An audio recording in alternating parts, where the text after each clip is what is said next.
the world. And Psalms 24, the earth is the Lord's and everything in it, the world and all who live in it. For he founded it upon the seas and established it upon the waters. Who may ascend in the hill of the Lord? Who may stand in his holy place? He who has clean hands and a pure heart, who does not lift up his soul to an idol or swear by what is false. For he will receive blessing from the Lord and vindication from God his Savior. Such is the generation of those who seek him, who seek your face, O God of Jacob. Lift up your heads, O you gates. Be lifted up, you ancient doors.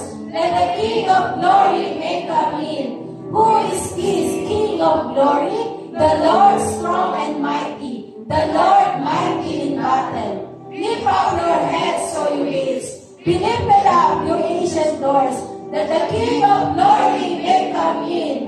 Who is he, the King of glory?